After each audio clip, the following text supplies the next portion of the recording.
Assalamualaikum warahmatullahi wabarakatuh. Perkenalkan saya Sumiatur Rahma, NIM 1814080053 dari jurusan Tadris IPA Fisika, Fakultas Tarbiyah dan Keguruan UIN Imam Bonjol Padang. Dengan dosen penghampu mata kuliah yaitu Milya Sari, SPD MSI. Baiklah, saya akan mempresentasikan bahan materi saya yang berjudul Bab 3 tentang metode penelitian. Yang pertama ada rancangan atau desain penelitian beserta contoh. Nah, kerangka rancangan penelitian yang umum digunakan yang pertama ada judul penelitian, yang kedua rumusan masalah, yang ketiga tujuan dan manfaat penelitian, yang keempat tinjauan kepustakaan, yang kelima hipotesis, yang keenam populasi dan sampel, yang ketujuh variabel penelitian, yang ke-8 metode pengumpulan data, yang ke-9 metode analisis data, dan yang ke-10 penulisan laporan. Selanjutnya, penjabaran populasi dan responden penelitian dengan contoh. Yang pertama, populasi. Menurut Sahlan 2005, halaman 96, bahwa populasi menurut objek atau subjek yang berada dalam satu wilayah yang memenuhi syarat-syarat tertentu dengan masalah pendidikan.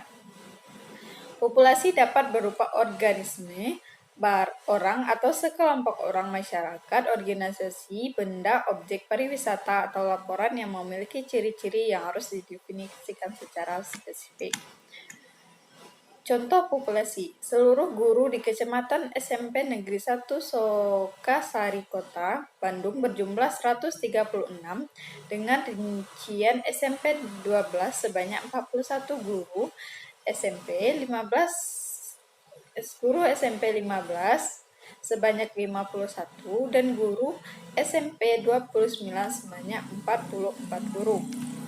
Yang kedua, responden adalah orang yang memberikan jawaban atau pertanyaan. Contoh, guru mampu menjawab satu permasalahan yang diberikan oleh narasumber atau orang yang bertanya kepada responden tersebut. Selanjutnya, menjabarkan teknik pengambilan sampel dengan contoh merupakan bagian dari populasi penelitian yang digunakan untuk mempraktikkan hasil dari suatu penelitian. Sedangkan teknik sampel adalah bagian dari metodologi statistika yang berkaitan dengan cara-cara pengambilan sampel. Contoh pengambilan sampel metode acak sederhana dalam satu penelitian dibutuhkan 30 sampel, sedangkan populasi penelitian berjumlah 10 orang. Selanjutnya, peneliti akan membuat undian untuk mendapatkan sampel yang pertama. Selanjutnya, menjabarkan variabel dan data penelitian. Yang pertama ada variabel. Menurut Sutrisno Hadi mendefinisikan variabel sebagai gejala yang bervariasi dan menyatakan variabel sebagai objek penelitian yang bervariasi. Macam-macam variabel penelitian. Variabel independen atau variabel bebas, variabel dependen atau variabel terikat, variabel moderator atau variabel yang mempengaruhi hubungan antara variabel dengan independen dengan dependen variabel. Selanjutnya, data. Data adalah segala sesuatu yang dapat dijadikan sebagai acuan atau sumber dalam penelitian. Jenis-jenis data yaitu yang pertama ada data kualitatif dan data kuantitatif. Selanjutnya, menjelaskan bentuk-bentuk instrumen penelitian dengan contoh. Yang pertama ada instrumen wawancara, merupakan dialog yang dilakukan peneliti untuk memperoleh informasi dari responden. Yang kedua, instrumen skala bertingkat merupakan pengukuran non-tes yang dilakukan secara terstruktur untuk memperoleh informasi.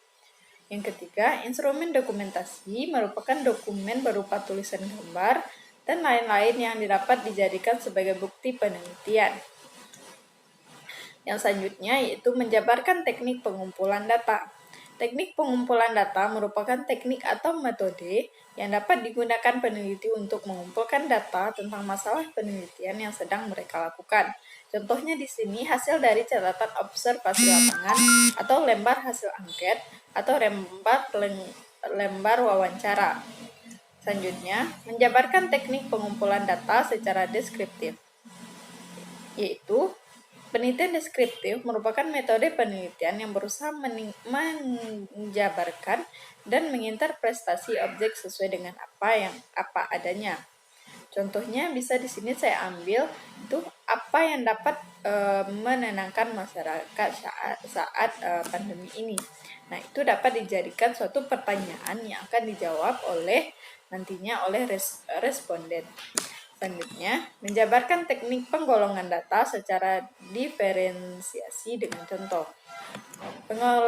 Pengolahan data secara diferensial adalah teknik statistik yang digunakan untuk menganalisis data dan sampel, dan hasilnya diberlakukan untuk populasi. Contohnya di sini, tempat penelitian dilaksanakan di SDN 05 Sungai Sungkai. Selanjutnya, menguraikan prosedur penelitian atau langkah kegiatan penelitian. Yang pertama ada penelitian deskriptif, itu penelitian yang berusaha mendeskripsikan segala sesuatu kejadian. Yang kedua, penelitian eksperimen dapat didefinisikan sebagai metode sistematif guna membangun hubungan yang mengandung fenomena sebab akibat. Selanjutnya, penelitian tindakan yaitu bentuk penelitian introspeksi diri yang dilakukan oleh partisipan dalam situasi sosial untuk memperbaiki praktek yang akan dilakukannya sendiri.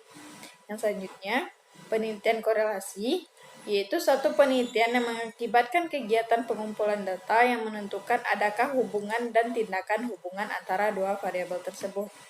Selanjutnya, penelitian pengembangan yaitu proses atau langkah untuk mengembangkan suatu produk atau menyempurnakan produk yang telah ada. Selanjutnya, pengumpulan informasi atau studi literatur. Yang pertama ada desain produk, yang kedua validasi desain, yang ketiga perbaikan desain, uji coba produk, revisi produk, uji coba pemakalah, dan pembuatan produk massal. Nah, sekian dari saya untuk presentasi bab 3 tentang metode penelitian. Saya akhiri.